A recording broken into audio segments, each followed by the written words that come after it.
You had no authority. None. Mexico City. What were you doing there? You're not desk-bound, you do sleuthing, you do some running, you do some shooting, firing, Yeah. fighting. When you were doing that, was there any part of you while filming that thought, God, I wouldn't have minded getting that Bond film a few years ago, the role of Bond?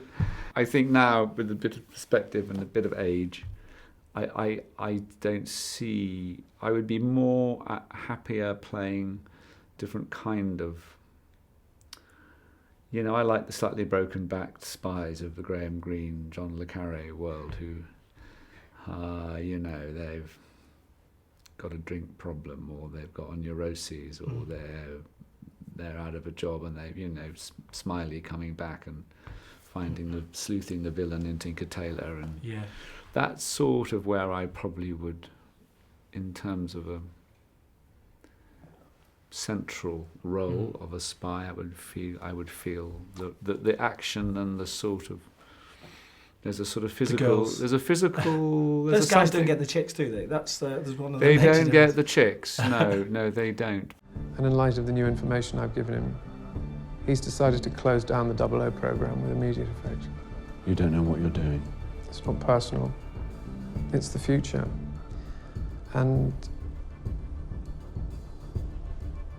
you're not. How important do you think it is for the Bond producers to keep Daniel? I think probably that right now he's a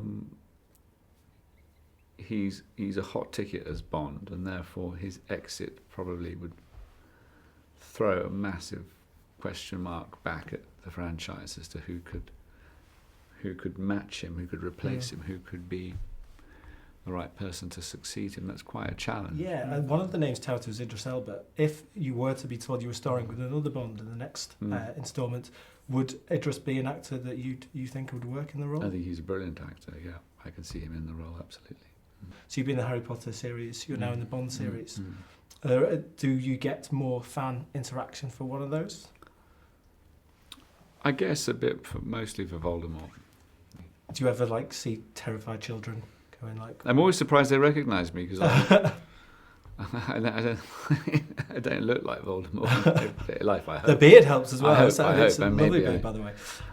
So I will finally finish on. Earlier this week, a journalist asked Daniel Craig if he would, probably because of his smouldering looks, we know he's a looker, to pout. Now, if we ask you the same question, what would you say? Would I pout? Fuck off. Good answer, good answer. Okay, well, on that note, I'm going to fuck off. Thank you very much. Bye. Cheers, Ray. Thank Bye. you very much.